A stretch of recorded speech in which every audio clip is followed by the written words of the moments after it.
사도행전 6장, 7장 오늘 함께 보도록 하겠습니다. 내용이 연결되기 때문에 우리 함께 읽어보도록 하지요. 이제 6장은 간단합니다. 초대교회에 7 집사를 세우는 그런 과정을 기록했고요. 그 다음에 7 집사 중에서 이제 스데반 집사가 성령이 충만해서 이제 복음을 전하는 그런 내용이 7장 전체에 나오는데요. 7장은 1절에서 60절까지예요. 아주 깁니다. 그런데 내용은 구약 성경 전체를 연결하면서 마지막 예수 그리스도까지 연결하는 그런 내용이기 때문에 우리 계속 읽으면서요. 한번 살펴보도록 하겠습니다. 6장 1절입니다. 그때에 제자가 더 많아졌는데 헬라파 유대인들이 자기의 과부들이 매일 구제에 빠짐으로 히브리파 사람들을 원망하니, 헬라파 유대인의 과부, 그 다음에 히브리 사람들의 과부, 두 종류의 사람들이 나오고 있어요. 자, 여기를 살펴보면요, 우리 구약에서 나라가 없어지면서 이제 디아스포라로 다 흩어졌잖아요. 그러면서 또 신구약 중간 시대를 지나면서 헬라의 영향을 엄청 많이 받았죠.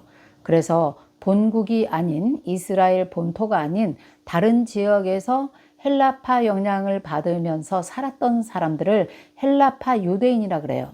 근데 그 사람들이 본국에 돌아오지 못하고 남편들이 많이 죽었던 것 같습니다. 그래서 그런 사람들을 헬라파 유대인, 과부들이 굉장히 많았다는 거죠. 그런데 또 본국에서 살았던 히브리파 과부들도 많이 있었던 것 같아요. 그런데 교회에서 이제 구제 사업을 하다 보니까 왜 히브리파 과부들만 많이 도와주냐? 우리 헬라파 과부들도 많이 도와달라. 이런 걸로 이제 교회 안에서 분쟁이 생기기 시작한 거죠. 그래서 2절부터 보면요. 12 사도들이 모든 제자를 불러 이르되 우리가 하나님의 말씀을 제쳐놓고 접대를 일삼는 것이 마땅하지 아니하니 형제들아 너희 가운데서 성령과 지혜가 충만해서 칭찬받는 사람 7을 택하라.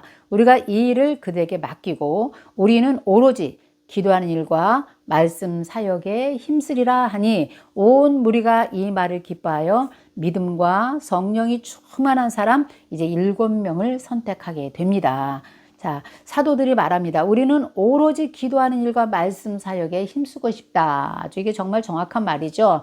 그래서 이제 7 집사 교회의 일꾼들을 세우게 되는데요. 스데반과 빌립과 브로고로와 니가노로와 디몬과 바메나와 유대교에 입교했던 안디옥 사람 니골라를 택하여 사도들 앞에 세우니 사도들이 그들을 위해서 이제 기도해 주지요. 그리고 그들을 안수하니라. 지금 단어로 말하면 안수 집사님이신 것 같아요. 7절 하나님의 말씀이 점점 왕성하여 예루살렘에 있는 제자의 수가 더 심히 많아지고 허다한 제사장의 무리도 이 도에 복종하니라. 이제 제사장들도 어쩔 수 없겠죠. 이 도에 복종하는 사람들이 많이 생겼다 이렇게 기록하고 있습니다.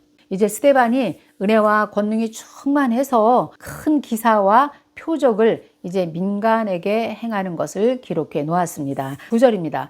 이른바 자유민들 즉 구레네인, 알렉산드리아인, 길리아와 아시아에서 온 사람들의 회당에서 어떤 자들이 일어나 스데반과 더불어 논쟁할세 스데반이 지혜와 성령으로 말함을 그들이 능히 당하지 못하여 사람들을 매수하여 말하게 하되 이 사람이 모세와 하나님을 모독하는 말을 하는 것을 우리가 들었노라 하게 하고 백성과 장로와 서기관들을 충동시켜서 잡아가지고 공회에 이르러 거짓 증인들을 세우니 이르되 이 사람이 이 거룩한 곳과 율법을 거슬러 말하기를 마지 아니하는도다. 그의 말에 이 나사렛 예수가 이곳을 헐고 또 모세가 우리에게 전하여 준 규례를 고치겠다 함을 우리가 들었노라 하거늘 공회 중에 앉은 사람들이 다 스데반을 주목하여 보니 그 얼굴이 천사의 얼굴과 같더라 기록되어 있죠. 스데반이 모세와 하나님을 모독하는 말을 하지 않았습니다. 그런데 이렇게 이들이 거짓으로 이제 증인을 또 세우게 됩니다. 그리고 나사렛 예수가 이곳을 헐고 오히려 모세가 준 규례를 고치겠다고 하는 것을 우리가 들었다 이러면서 이 증인들이 거짓말을 하기 시작합니다. 그러나 스데반의 얼굴은 천사의 얼굴과 같더라 그랬습니다. 성령이 내주하고요. 성령이 충만한 사람들의 얼굴을 보면 해같이 빛난다. 이렇게 성경은 기록하고 있습니다. 그것이 첫 번째는 모세가 시내산에서 율법을 받고 내려올 때 감히 모세의 얼굴을 백성들이 바라볼 수 없었다 그랬어요. 변화산에서 예수님이 베드로와 요한과 야고보와 같이 변화산에 올라갔을 때요. 그때도 예수님의 얼굴이 천사의 얼굴과 같았다. 이렇게 기록되어 있습니다. 어쨌든 스데반이 성령이 충만해서 이제 설교를 시작할 것입니다. 그것이 이제 7장의 내용인데요. 스데반의 설교 우리 한번 보죠. 1절입니다. 대제사장이 이르되 이것이 사실이냐? 스데반이 이르되 여러분 부형들이여 들으소서. 우리 조상 아브라함이 하란에 있기 전에 메소포타미아에 있을 때 영광의 하나님이 그에게 보여 이르시되 내 고향과 친척을 떠나 내가 내게 보일 땅으로 가라 하시니 아브라함이 갈대아 사람이 땅을 떠나 하란에 거하다가 그의 아버지가 죽음에 하나님이 그를 거기서 너희 지금 사는 이 땅에서 옮기셨느니라. 스데반의 첫 번째 설교의 주제가 뭐냐면요. 지금 하나님께서 아브라함에게 주신 약속을 기초해서 아브라함, 이삭, 야곱, 요셉의 역사를 이제 요약하면서 쭉 내려갈 것입니다. 어디까지 갈 거냐? 모세에다 갖다 붙일 거예요. 왜냐? 모세를 모독했다고 지금 거짓 증인들을 하고 있기 때문에 그렇습니다. 갑자기 모세를 세울 수가 없습니다. 모세가 나오기까지 창세기부터 지금 아브라함을 택하신 하나님의 역사를 지금 쭉 설명하고 가고 있는 것이에요. 자, 5절 보겠습니다. 그러나 여기서 발붙일 만한 땅도 유업으로 주지 아니하시고 다만 이 땅을 아직 자식도 없는 그와 그의 후손에게 소유로 주신다고 약속하셨다 이 말이죠. 그래서 이 땅은 너가 지금 살 것이 아닌 너의 후손이 이 땅을 유업으로 받을 것이다. 창세기 말씀을 지금 계속하고 있습니다. 6절입니다. 하나님이 또 이같이 말씀하시되 그 후손이 다른 땅에서 나그네가 되리니 그 땅 사람들이 종으로 삼아 애굽을 말하고 있죠. 400년 동안을 괴롭게 하리라 하시고 또 이르시되 종 삼는 나라를 내가 심판하리니 그 후에 그들이 나와서 이곳에서 나를 섬기리라 하시고 이 가나안 땅으로 돌아오게 하실 것이다. 이 약속의 말씀을 지금 전하고 있는 거예요. 8절에 보면 할례 언약은 아브라함에게 주셨더니 그가 이삭을 낳아 8해 만에 할례를 행하고 이삭이 야곱을 야곱이 12조상을 낳으니라. 여러 조상이 요셉을 시기하여 애굽에 팔았더니 하나님이 그와 함께 계셔 그 모든 환난에서 건져내사 애굽 왕 바로 앞에서 은총과 지혜를 주심에 바로가 그를 애굽과 자기 온 집의 통치자로 세우셨느니라. 그때 애굽과 가나안 온 땅에 흉년이 들어 큰 환난이 있을세 우리 조상들이 양식이 없는지라. 야곱이 애굽에 곡식 있다는 말을 듣고 먼저 우리 조상을 보내고 또 제차 보냄에 요셉이 자기 형제들에게 알려지게 되고 또 요셉의 친족이 바로에게 드러나게 되니라. 요셉이 사람을 보내어 그의 아버지 야곱과 온 친족 75사람을 청하였더니 야곱이 애굽으로 내려가 자기와 우리 조상들이 거기에서 죽고 세겜으로 옮겨져 아브라함이 세겜 하물의 자손에게서 은으로 값주고 산 무덤에 장사되니라. 여러분 이거 다 이해되시나요? 창세기 50장까지 지금 전체를 지금 스데반이 설교하고 있는 것입니다. 야곱이 애굽에서 죽었으나 그 시체는 하나님께서 약속하신 땅 가나안으로 옮겨져서 아브라함이 미리 사놓은 막벨라 굴에 묻혔다는 거예요. 얼마나 정확하게 지금 말씀을 하고 있는지요. 그런데 이제 두 번째 설교, 이제 모세를 설명하려고 여기까지 창세기를 가지고 온 거예요. 자, 17절부터는 출애굽기입니다. 읽어볼게요. 하나님이 아브라함에게 약속하신 때가 가까움에 이스라엘 백성이 애굽에서 번성하여 많아졌더니 요셉을 알지 못하는 새 임금이 애굽 왕위에 오르매 그가 우리 족속에게 교활한 방법을 써서 조상들을 괴롭게 하여 그 어린 아이들을 내버려 살지 못하게 하려 할세. 그때에 모세가 낳는데 하나님 보시기에 아름다운지라 그의 아버지의 집에서 6달 동안 길리더니 버려진 후에 바로의 딸이 그를 데려다가 자기 아들로 기름해 모세가 애굽 사람의 모든 지혜를 배워 그의 말과 하는 일들이 능하더라. 아멘이죠. 우리 출애굽기 자세히 살펴보면서 왔지요. 모세는 바로의 공주가 왕궁에서 길렀어요. 왜 그랬을까요? 다음 후계자를 모세로 애굽의 왕으로 바로의 왕궁에서 학문을 배우며 다음 후계자로 준비가 되어졌다는 것을 여기 또 기록하고 있지요.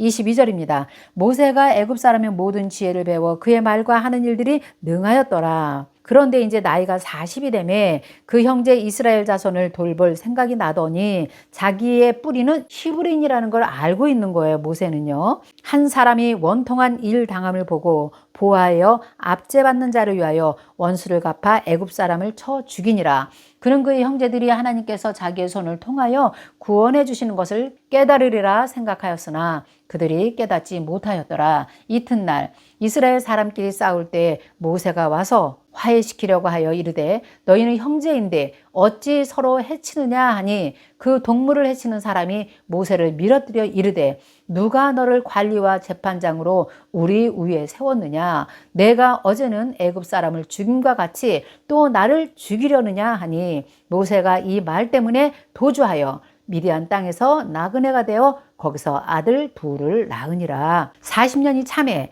천사가 시내산 광야 가시나무 떨기 불꽃 가운데서 그에게 보이거늘 모세가 그 광경을 보고 놀랍게 여겨 알아보려고 가까이 가니 주의 소리가 있어 나는 내 조상의 하나님 즉 아브라함의 하나님 아브라함과 이삭과 야곱의 하나님이라 하신대 모세가 무서워 감히 바라보지 못하더라. 주께서 이르시되 내 발에 신을 벗으라. 내가 서 있는 곳은 거룩한 땅이니 내 백성이 애굽에서 괴로움을 받음을 내가 확실히 보고 그 탄식하는 소리를 듣고 그들을 구원하려고 내려왔노니 내가 너를 애굽으로 보내리라 하시니라.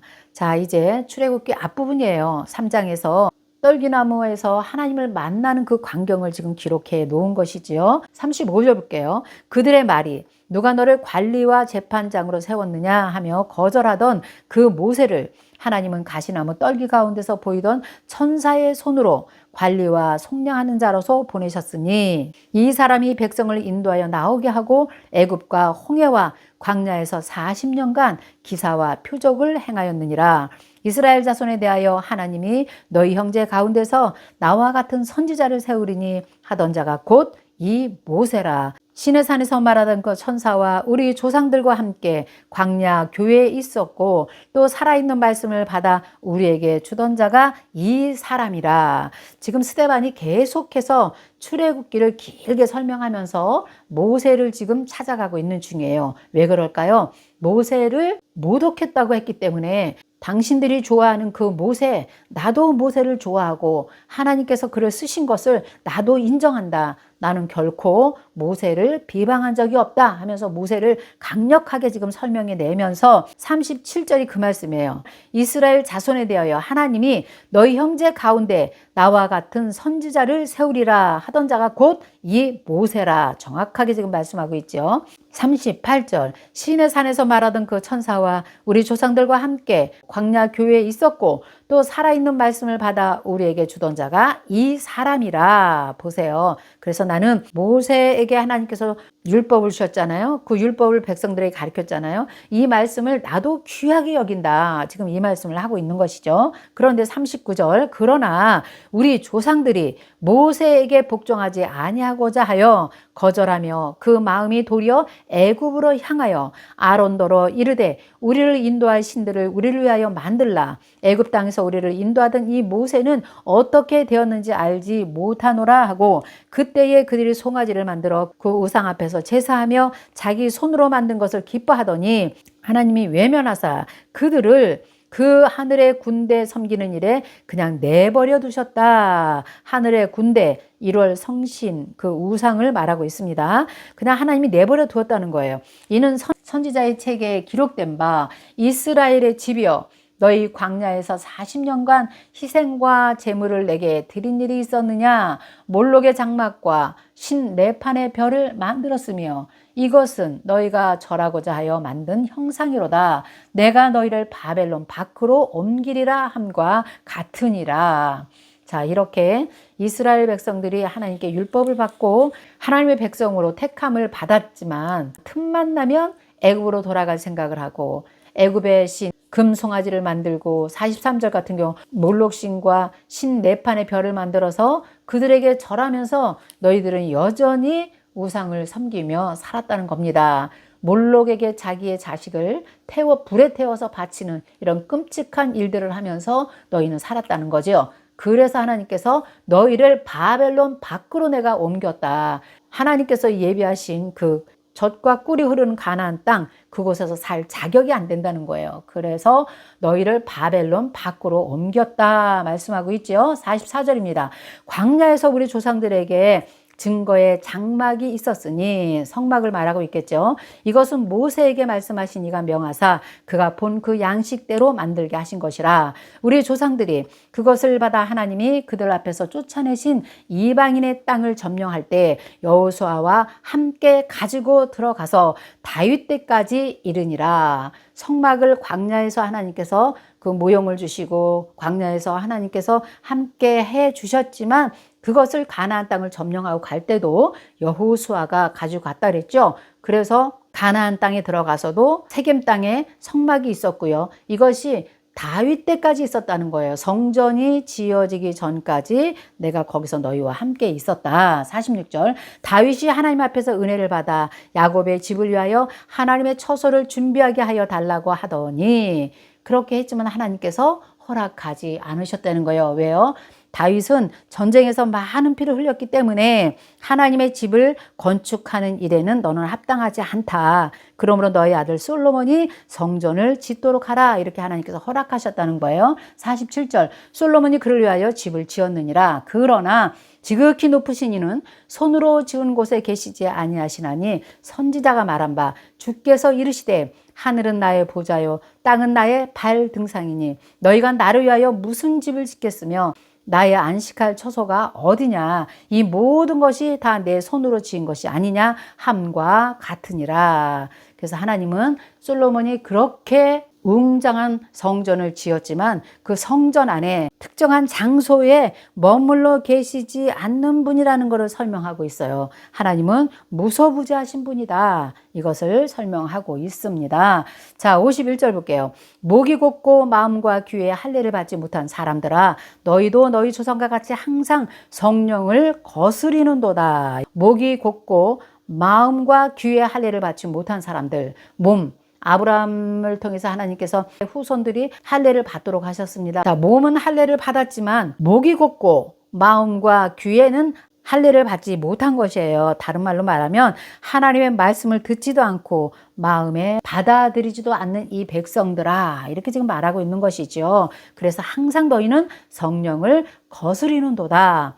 52절. 너희 조상들이 선지자들 중에 누구를 박해하지 아니하였느냐. 의인이 오시리라 예고한 자들을 그들이 죽였고 이제 너희는 그 의인을 잡아준 자여 살인한 자가 되나니 너희는 천사가 저는 율법을 받고도 지키지 아니하였도다 하니라. 모세를 중요하게 생각하고 율법을 중요하게 생각하지만 사실은 너희는 그 말씀을 지키지 않고 살았다 하면서 지금 책망의 말씀을 지금 스데반이 성령이 충만해서 지금 전하고 있는 것입니다. 자, 그러니까 어떤 현상이 일어났는가? 그리고 이제 세 번째 주제는 무엇이냐? 거기에 이어서 이제 예수 그리스도를 이제 증거하는 거예요. 자, 보세요. 54절. 그들이 이 말을 듣고 마음이 찔려 그를 향하여 이를 갈거늘. 정확한 말씀이 지금 들어가니까 이들이 마음에 찔렸지요. 그러니까 그를 향하여 이를 갑니다. 55절. 이제 스데반이 성령이 충만하여 하늘을 우러러 주목하여 하나님의 영광과 및 예수께서 하나님 보좌 우편에 서신 것을 보고, 시편 110편이지요. 하나님 보좌 우편에 앉아 계신 그 예수 그리스도를 스데반은 영으로 본 것입니다. 여러분, 이게 우리가 영이 열리면 말이죠. 하나님의 보좌 우편을 보는 이 스데반처럼 하늘의 보좌가 열렸어요. 그렇죠? 하늘의 보좌가 열리고 보좌 우편에 앉아 계시는 예수 그리스도를 지금 스데반은 본 것입니다. 52절. 말하되 보라, 하늘이 열리고 인자가 하나님 우편에 서신 것을 보노라 하며 봤어요. 하나님의 보좌 우편에 계시는 예수 그리스도를 본 것입니다. 무엇이 두렵겠습니까? 57절. 그들이 큰 소리를 지르며 귀를 막고 일제히 그에게 달려들어 성 밖으로 내치고 돌로 칠세 증인들이 옷을 벗어 사울이라 하는 청년의 발 앞에 두니라. 이제 사울이라는 청년이 여기서 이제 처음으로 등장하게 되는 것입니다. 그래서 지금까지는 사도들의 사역이었어요. 이제 그렇다면 곧 사도 바울이 등장하겠지요. 네, 사울이라고 하는 청년의 발 앞에 두니라. 그들이 돌로 스데반을 치니 스데반이 부르짖어 이르되 주 예수여 내 영혼을 받으시옵소서 하고 무릎을 꿇고 크게 불러 이르되 주여 이 죄를 그들에게 돌리지 마옵소서 이 말을 하고 자니라. 아멘입니다. 순교자들은 이미 하늘이 열리면서 하나님 보좌 우편에 앉아 계시는 예수 그리스도를 바라보니까 이 땅의 육신의 고통과 아픔을 아마 느끼지 못하는 것 같습니다. 그렇지 않겠습니까? 네. 그렇기 때문에 오히려 주 예수여 내 영혼을 받으시옵소서 하면서 자기의 생의 마지막을 예수님께 드리면서 오히려 주여 이 죄를 그들에게 돌리지 마옵소서 이런 말을 할 수 있다고 저는 생각을 합니다. 육신의 아픔을 그대로 느낀다면 어떤 사람이 순교를 하겠어요? 그렇지 않을 것 같아요. 우리나라도 주기철 목사님 같은 분들이 순교당할 때 보면 대못이 박혀 있는 그 길을 맨발로 걸어가셨다는 그런 자료도 우리가 보지 않습니까? 그러니까 육신의 아픔과 통증을 느낀다면 그렇게 할 수 없죠. 그래서 순교는 사실 아무나 하는 것도 아니고요. 순교할 때는 하나님이 그 영을 완전히 붙잡으시고 육신의 고통을 느끼지 못하는 것 같습니다. 저는 개인적으로 마지막으로 또 이 말에 큰 은혜가 됩니다. 이 말을 하고 자니라. 그래요. 자니라. 죽는다는 표현을 하지 않고요. 자니라 그랬습니다. 자, 오늘 스데반의 설교가 긴 것 같지만 사실은 모세를 설명하기 위해서 창세기에서 아브라함을 설명했고요. 그 다음에 출애굽기에서 모세를 찾아내서 굉장히 귀한 설교를 하고요. 마지막 스데반의 순교까지 오늘 우리가 읽었습니다. 이제 8장부터는요. 이 스데반의 순교의 파장으로 이 복음이 어떻게 증거되는가 그 상황을 또 우리가 살펴보고요. 또 사도 바울도 사울이란 이름으로 이제 등장하는 것을 우리가 또 읽게 될 것입니다. 자, 오늘은 여기까지 하겠습니다. 이제 8장에서 만나 뵙겠습니다. 안녕히 계세요.